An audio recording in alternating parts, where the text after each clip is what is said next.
레그 대신 LLM 위키를 쓰면 되는 걸까요? 결론부터 말씀드리면 어떤 경우에는 됩니다. 다만 이 질문에는 함정이 하나 있습니다. 둘은 같은 자리를 놓고 겨루는 기술이 아니거든요. 안녕하세요. 저는 AI로 만들어진 샘 호트만입니다. 좋아요와 구독, 하이프 버튼 눌러주시고요. 여러분의 응원이 오늘도 제 토큰 비용과 GPU, 전기 요금에 쓰입니다. 지난 영상 댓글에 레그와 LLM 위키의 차이는 이론편으로 따로 정리하겠다고 말씀드렸죠. 그 영상입니다. 오늘 세 가지만 가져가시면 됩니다. 둘이 무엇이 다른가? 개인은 어디서 시작해야 하는가? 회사는 무엇을 더 준비해야 하는가? 직전 영상에서는 유튜브 채널 하나의 자막을 통째로 수집해서 매일 새벽 한 편씩 위키로 쌓이게 만들었습니다. 슬랙에서 질문하면 답과 함께 원본 영상의 해당 구간까지 돌려주는데 벡터 데이터베이스와 임베딩은 쓰지 않았습니다. 이 단어들이 낯설게 들리셨다면 넉 달 전에 올린 레그 개념 영상을 우측 상단 카드에서 참고하세요. 그럼 위키만 있으면 되는 거 아니냐고요? 그게 함정입니다. 가장 쉬운 비유로 가겠습니다. 레그는 대학교 오픈북 전공 시험입니다. 질문을 받을 때마다 도서관으로 가서 필요한 책을 찾아오고 그 책을 펼쳐놓고 답을 씁니다. LLM 위키는 시험 전에 만들어둔 요약 노트입니다. 여러 책에 흩어져 있던 내용을 미리 한 장으로 정리해두고 시험장에서는 그 노트를 봅니다. 여기서 중요한 건 노트가 책을 대체하지 않는다는 겁니다. 노트를 만들려면 책을 읽어야 하고 노트에 없는 내용이 나오면 다시 도서관으로 가야 하고 노트가 맞는지 확인하려면 결국 원문을 펴봐야 합니다. 그래서 직전 영상에서도 원본 자막은 하나도 지우지 않았습니다. 여러 영상에 ht어져 있던 콜드 이메일, 첫 고객 확보, 프로젝트 가격 책정 같은 내용만 개념 페이지로 묶었고 위키에서 답을 얻어도 원본 영상에 몇 분 몇 초로 다시 내려갈 수 있게 했습니다. 핵심은 벡터 데이터베이스를 뺐다는 게 아닙니다. 원본과 정리본을 분리했다는 겁니다. 용어를 한 번만 짚고 가겠습니다. 레그는 질문이 들어오면 관련 자료를 검색해서 모델 입력에 붙여주는 표준 패턴이고 검색 방법이 벡터 검색 하나로 정해져 있지도 않습니다. 반면 LLM 위키는 업계 표준 용어가 아닙니다. 카파시가 공개한 개인 지식 베이스 아이디어를 바탕으로 원본은 그대로 두고 자주 쓰는 설명만 미리 편집해둔 파생 레이어를 오늘 이렇게 부르겠습니다. 그래서 엄밀히 말하면 위키에서 답을 찾아 읽는 것도 검색입니다. 제가 직전 영상에서 뺀 건 레그가 아니라 벡터 검색이었고요. 오늘 질문은 정확히는 무엇을 질문할 때 찾고 무엇을 미리 정리해 둘 것이냐입니다. 그럼 진짜 차이는 뭘까요? 먼저 단순하게 생각할 수 있는 부분은 비용을 언제 내느냐입니다. 레그는 질문이 들어온 순간에 찾고 조합하는 비용을 냅니다. 위키는 자료가 들어온 순간에 읽고 정리하는 비용을 먼저 냅니다. 시험 당일에 책을 찾을 것이냐, 시험 전에 노트를 만들 것이냐의 차이입니다. 그런데 타이밍 말고 하나가 더 있습니다. 저는 이쪽이 더 중요하다고 봅니다. 검색은 원본에 있는 걸 찾아옵니다.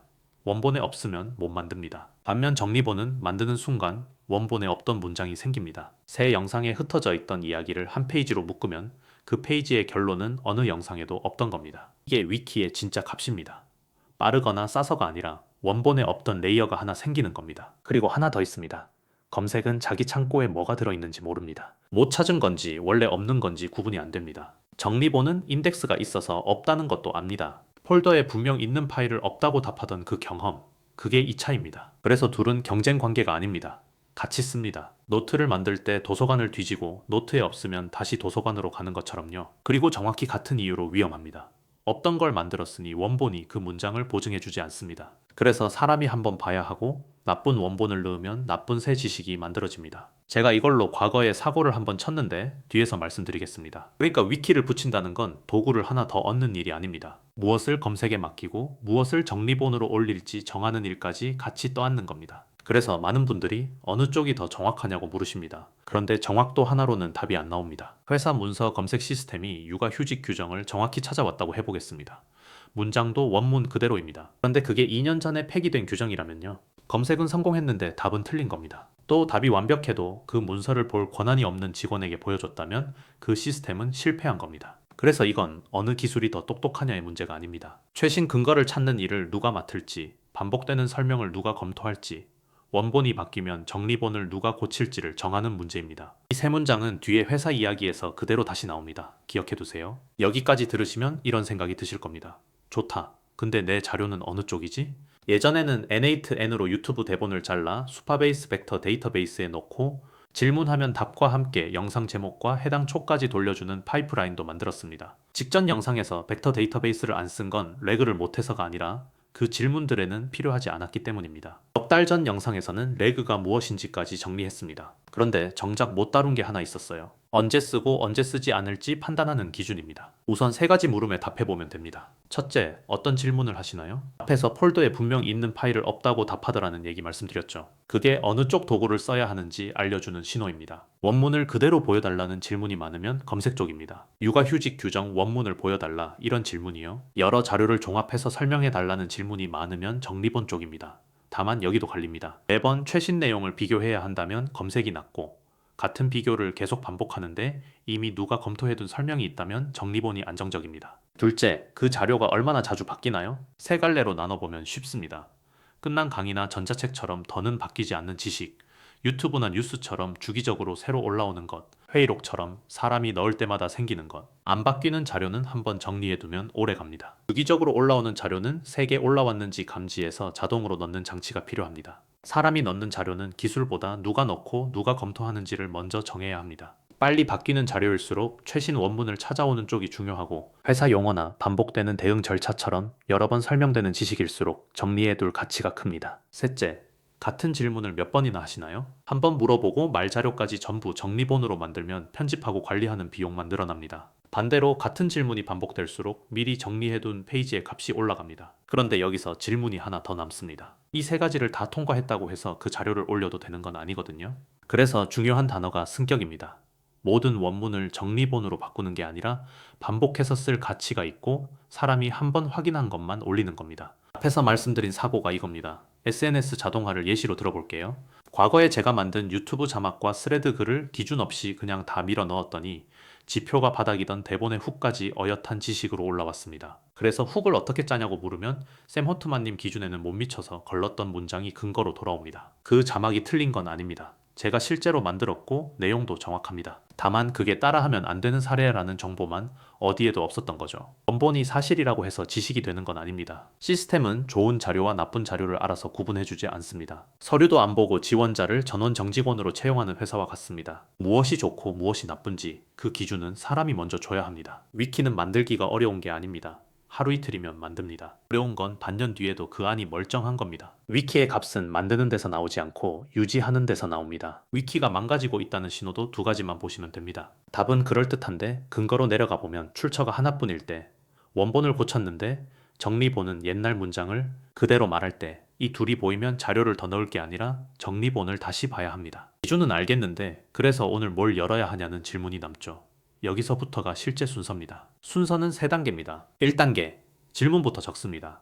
구조를 그리는 게 아니라 내가 이 시스템에 실제로 뭘 물어볼지를 5개에서 10개 적습니다. 성능을 증명하려는 게 아니라 무엇이 필요한지 발견하려는 작업입니다. 2단계, 자료를 한 폴더에 모으고 파일명과 제목을 정리합니다. 여기까지만 해도 AI가 폴더를 직접 뒤져서 답할 수 있는 경우가 많습니다. 이걸로 질문이 풀리면 그곳이 여러분의 출발선입니다. 3단계, 여러 자료에서 같은 내용을 계속 종합하고 있다면 그때 위키를 붙입니다. 앞에서 적은 질문 목록을 기준으로 schema.md를 만들고 원본은 딱 하나만 넣어서 원하는 형태로 나오는지 봅니다. schema.md를 어렵게 생각하실 필요는 없습니다. skill.md가 에이전트의 업무 매뉴얼이라면 schema.md는 그 직원이 어겨서는 안 되는 회사 규정이자 데이터 설계도입니다. AI의 기억 자체를 적는 문서가 아니라 그 기억을 어떻게 관리할지 적어두는 문서고요. 저번 영상의 실습 내용을 참고해도 좋습니다. 하나부터 먼저 시험해보는 이유도 단순합니다. 규칙이 틀린 상태로 전체를 밀어 넣으면 같은 오류가 전체 자료에 똑같이 복사됩니다. 하나로 규칙을 다듬은 다음에 묶어서 처리하면 됩니다. 실제로 처음 만든 규칙서에는 분야와 태그 분류밖에 없었는데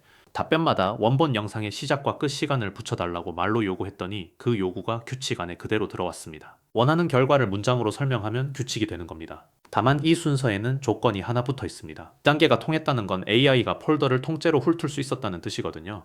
자료가 늘어나면 그 전제부터 깨집니다. 그렇다고 위키를 먼저 만든 게 헛수고가 되지는 않습니다. 규칙대로 정리된 자료는 나중에 검색을 붙일 때 가장 좋은 재료가 됩니다. 아무렇게나 쌓아둔 폴더에 검색을 붙이면 아무렇게나 나오고요. 그럼 레그는 영영 안 붙여도 되냐? 아닙니다. 붙일 시점이 정해져 있습니다. 과거에 엔스로픽이 공개한 엔지니어링 문서에는 이렇게 적혀 있습니다. 자료가 20만 토큰, 대략 500쪽보다 작으면 그냥 통째로 넣으면 되고 레그는 필요 없다고요. 그러니까 여러분, 자료가 책 한두 권 분량이라면 아직입니다. 다만 이 숫자를 상한으로 받아들이시면 안 됩니다. 요즘 모델은 100만 토큰까지 읽지만 컨텍스트 윈도우가 커졌다고 실제로 쓸 수 있는 양까지 그만큼 늘어난 건 아닙니다. 책상이 넓어졌다고 그 위에 쌓인 서류를 전부 읽는 건 아니니까요. 크로마라는 회사가 작년에 모델 18개를 놓고 확인한 게 있습니다. 입력이 길어질수록 아주 단순한 문제에서도 정확도가 떨어졌고 관계없는 문서를 딱 하나만 섞어도 성능이 내려갔습니다. 많이 넣을수록 좋아진다는 우리 가정을 검증해보니 반대로 나온 겁니다. 그래서 정리에는 두 종류가 있습니다.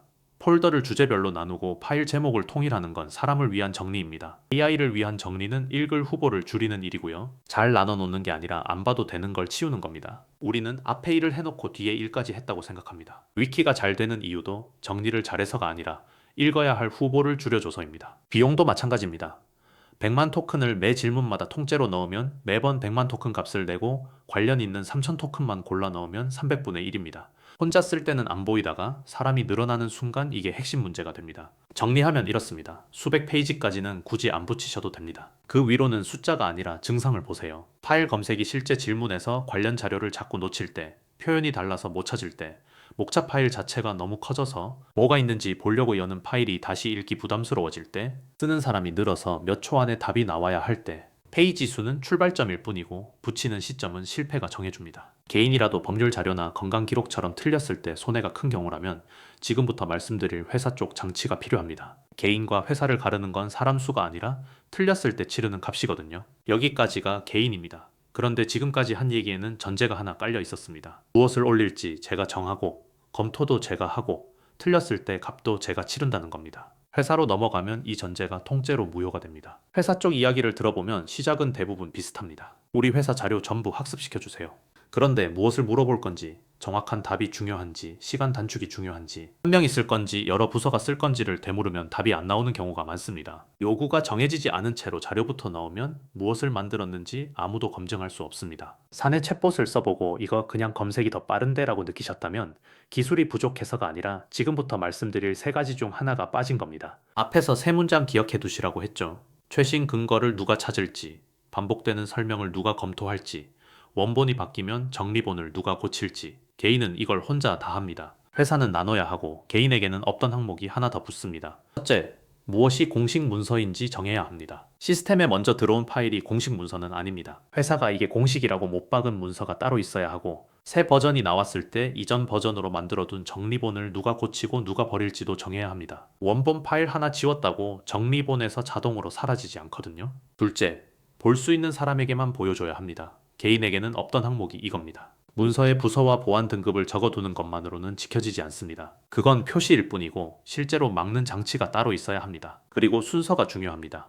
일단 다 찾아온 다음 답변에서 비밀 문서를 빼는 방식은 늦습니다. 금고를 다 열어놓고 못 본 척 하는 것과 같거든요. 권한 없는 문서는 AI가 읽기 전에 걸러야 합니다. 셋째, 누가 검토하고 누가 고칠 수 있는지 나눠야 합니다. 일반 직원은 질문하고 자료를 제출하고 관리자가 정리본을 검토하고 수정하고 운영 책임자가 규칙 자체를 바꾸는 식입니다. 모두가 AI의 규칙과 기억을 마음대로 바꿀 수 있으면 지식은 관리되는 게 아니라 흔들립니다. 그런데 이건 정해두는 것만으로는 안 지켜집니다.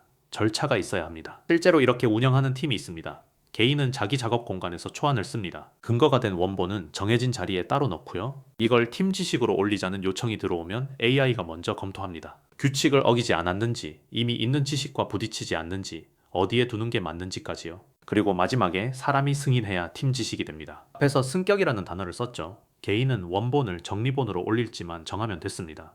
회사는 승격이 하나 더 있습니다. 개인의 지식을 팀의 지식으로 올릴지를 정하는 겁니다. 승인을 매번 누르는 게 번거로워 보이지만 그 한 단계를 빼면 그 안은 곧바로 쓰레기장이 됩니다. 서류도 안 보고 전원 정직원으로 채용하는 회사. 그게 회사 규모로 벌어지는 겁니다. 여기에 하나만 더 붙이겠습니다. 회사 전체를 위키 하나로 덮으면 부서마다 같은 단어를 다른 뜻으로 쓰고 관련 없는 지식이 답변에 섞입니다. 저장소를 여러 개로 쪼개라는 얘기가 아닙니다. 한 곳에 두되 질문 하나가 전부를 읽지 못하게 막아야 한다는 뜻입니다. 저는 직원 한 명을 채용하듯 직무마다 지식 영역을 하나씩 두라고 이야기합니다. 그리고 질문이 들어오면 시스템이 어느 영역을 읽을지부터 고르게 합니다. 좋은 기업 AI 시스템은 모든 질문에 혼자 답하는 천재가 아닙니다. 질문을 알맞은 담당자에게 넘기는 접수 창구에 가깝습니다. 영역을 나눌 때 하나만 같이 정하시면 됩니다. 읽는 범위 말고 쓰는 자리요. 자리는 3개면 충분합니다. 팀이 같이 쓰는 영역, 개인이 초안을 쓰는 영역, 그리고 어디로도 올라가지 않는 영역. 마지막이 특히 중요합니다. 사실이지만 팀에 공유하고 싶지 않은 것, 아직 정리가 안 된 것은 여기 둡니다. 여기 있는 건 승격 대상이 아니고 애초에 검토 절차에 올라오지도 않습니다. 무엇을 사람이 하고 무엇을 AI에게 맡길지도 여기서 갈립니다. 지우는 일과 권한을 정하는 일은 사람이 합니다. 나머지 귀찮은 건 다 맡기셔도 됩니다. 그럼 회사는 어디서부터 시작하느냐? 개인과 똑같습니다. 질문부터 적습니다. 다만 혼자 적으시면 안 됩니다. 실제로 쓸 부서에서 5개씩 받으세요. 아까 요구가 정해지지 않으면 무엇을 만들었는지 검증할 수 없다고 말씀드렸죠? 그 검증 기준이 이 질문 목록이고 부서별 질문 목록이 곧 부서별 지식 영역의 범위가 됩니다. 이제 처음 질문으로 돌아가겠습니다. 레그 대신 LLM 위키를 쓰면 될까요? 개인이라면 조건이 맞으면 됩니다. 자료 구조를 눈으로 확인할 수 있고 파일 검색만으로도 필요한 자료가 빠짐없이 나오고 같은 설명을 반복하고 있다면 파일 기반 위키부터 시작하셔도 좋습니다. 빠르게 바뀌는 원문을 매번 확인해야 하거나 표현이 달라서 자료를 놓치면 안 되거나 여러 사람이 동시에 쓰고 권한을 걸러야 한다면 검색을 붙이는 편이 낫습니다. 회사라면 둘 중 하나를 고르는 질문 자체가 부족합니다. 찾는 일과 정리하는 일을 각각 어디서 책임질지 정하는 게 먼저입니다. 그런데 조금 더 멀리서 보면 이건 도구를 고르는 문제가 아닙니다. 자료를 모으는 일은 이제 거의 공짜가 됐습니다. 자막이든 문서든 넣기만 하면 들어갑니다. 그래서 값은 반대쪽으로 옮겨갔습니다. 무엇을 안 넣을 것이냐? 앞에서 말씀드렸죠. 정리본은 만드는 순간 원본에 없던 문장을 만듭니다. 좋은 자료만 들어가면 원본 어디에도 없던 인사이트가 생기고 나쁜 자료가 섞이면 원본 어디에도 없던 헛소리가 생깁니다. 같은 구조가 양쪽으로 다 작동하는 겁니다. 제가 겪은 것도 그거였습니다. 시스템이 틀린 게 아니라 제가 안 지운 것들이 새 지식의 재료가 된 겁니다. 그래서 좋은 지식 베이스는 많이 쌓인 게 아닙니다. 안 좋은 게 안 들어간 겁니다. 오늘 하나만 기억하신다면 이 문장입니다. 레그와 위키 중 뭐가 좋은지 묻기 전에 무엇을 올릴지부터 정하세요. 올린 것들이 서로 섞여서 새 지식이 됩니다. 이번 주에 딱 하나만 해보세요. 여러분 자료 중에 사실이긴 한데 남한테 보여주긴 싫은 것, 그거 지금 위키에 들어가 있는지 확인해 보시는 겁니다. 찾아오는 능력만큼 거절하는 능력도 봐야 하니까요. 좋아요와 구독, 하이프 버튼 부탁드립니다. 그리고 지난 레그 영상에서처럼 궁금한 점을 댓글로 남겨주시면 제가 아는 범위에서 답해드리겠습니다. 그럼 다음 영상에서 뵙겠습니다. 감사합니다.